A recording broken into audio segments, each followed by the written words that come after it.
હક્કી આવાજ ન્યૂઝમાં આપનું સ્વાગત છે। હું છું અજીઝ ધુપેલવાલા। સમાચારમાં વાત કરીએ તો વડોદરાના ડભોઈથી વાઘોડિયાનો મુખ્ય માર્ગ છેલ્લા 1 વર્ષથી બંધ છે, જેને લઈને અનેક લોકો હાલાકી વેઠી રહ્યા છે। અનેક વખત રજૂઆતો કરી છતાં પણ કામ ઝડપી ન થતાં ગ્રામજનોમાં આક્રોશ વ્યાપી જવા પામ્યો છે।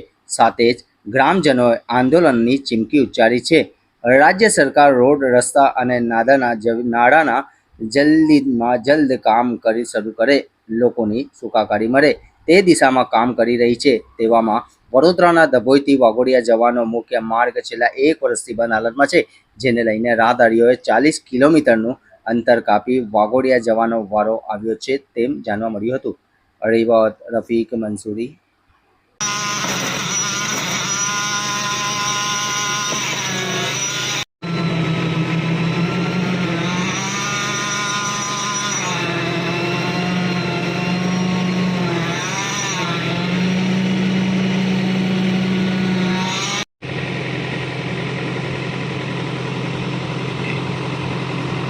માટી કદી લાવે માટી આવી જાઓ।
સાઉદી અરેબિયા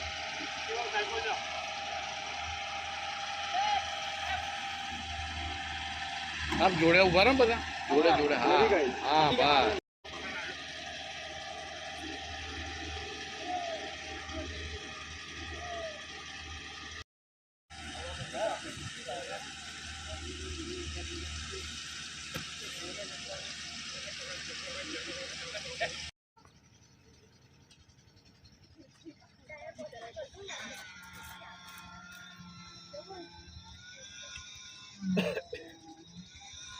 આ બ્રિજનું કામ 1 વર્ષની મુદત હતી। 2024માં ફેબ્રુઆરીમાં એનું સ્ટાર્ટિંગ થયું હતું। ત્યાર પછી 11 મહિનાનું મુદત હતી। એ કામ પત્યું તો ના, પણ બીજા 6 મહિના એક્સટેન્ડ કરાયા, અને જે કામ 6 મહિનામાં થઈ જવું જોઈતું તે 12 મહિનામાંય ના થયું, અને બીજા 6 મહિના એક્સટેન્ડ કરાયા, અને કામમાં ક્વોલિટીમાં, ગુણવત્તામાં અમને ખામી દેખાય છે। તો સરકારશ્રી અને જે આરએસ ટીમ જે છે એ ધ્યાન દોરે અને એની ગુણવત્તા જબર ચકાસ કરે। બીજું કે કોઈપણ બ્રિજ બનતો હોય તો એનું ડાયવર્ઝન હોય, જ્યારે આ 12 મહિનાની ઉપર આજે 14મો મહિનો થાય છે, ડાયવર્ઝન છે નહીં।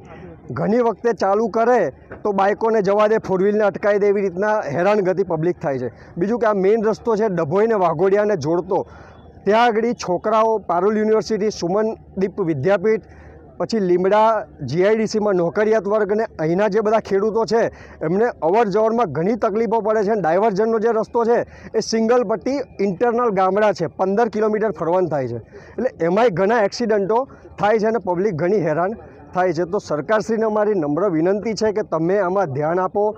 ધારાસભ્ય શ્રી શૈલેષભાઈ મહેતા સોટા સાહેબને નિવેદન છે, અમારી માંગ એવી છે કે તમે કોન્ટ્રાક્ટરને પ્રેશર કરીને વહેલી તકે કામ પૂરું કરાવડાવો 2-3 મહિનામાં, તો આ પબ્લિક જે હેરાન થાય છે ને એ થાય ના। બસ અમારી એ જ માંગ છે।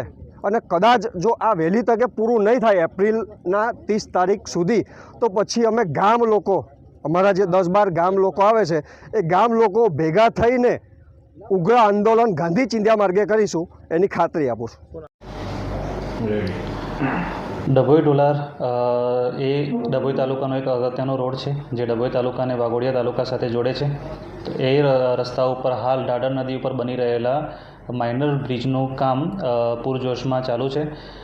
જે બ્રિજમાં વરસાદમાં 4 મહિના પૂરના કારણે કામગીરી થઈ શકેલ ન હોય, જેના કારણે હાલમાં આપણે કલેક્ટર સાહેબ પાસેથી જાહેરનામું મંજૂર કરેલ છે. જે જાહેરનામા અન્વયે 31/5/25 સુધીમાં સદર બ્રિજની કામગીરી પૂર્ણ કરવાનું આયોજન છે. પરંતુ હાલ સ્થળ ઉપર વધુ ઝડપથી અને વધુ સારી રીતે બ્રિજ થઈ શકે અને ઝડપથી બ્રિજ ઓપન કરીને લોકોની સમસ્યાનું નિવારણ લઈ શકે એ રીતે કામના આયોજનના ભાગરૂપે 30/4/25 સુધીમાં કામ પૂર્ણ કરીને બ્રિજને ખુલ્લું મૂકી દેવાનું આયોજન છે. આ લોકોનો આક્ષેપ છે સાહેબ કે ભાઈ જે કામ કરી રહ્યા છે એમાં કોઈક અધિકારી કે કોઈ કોન્ટ્રાક્ટર ત્યાં હાજર રહેતું નથી ને આ મજૂર પેટે કામ કરે એટલે લોકોને એવું લાગે કંઈ અનિચ્છનીય ઘટના ના બને તે માટેની તકેદારી રાખવા માટે ગ્રામજનોની રજૂઆત છે. શું કહેશો? તદ્દન ખોટી વાત છે. હાલમાં અમારા વર્ક આસિસ્ટન્ટ, એસઓ અને હું પોતે પણ ઘણી વખત સાઇટ વિઝિટ કરું છું અને ગામના લોકોનો પણ ત્યાં હોય છે અને એમને સમજાવવાનો પ્રયત્ન પણ કરી રહ્યા છે. એ સદર બ્રિજની કામગીરી પૂર્ણ રૂપે અમારા સુપરવિઝનમાં જ કામગીરી થઈ રહી છે અને ગુણવત્તાના દરેક ટેસ્ટિંગ ને બધી વસ્તુઓ હાલ સ્થળ ઉપર કરી રહ્યા છે.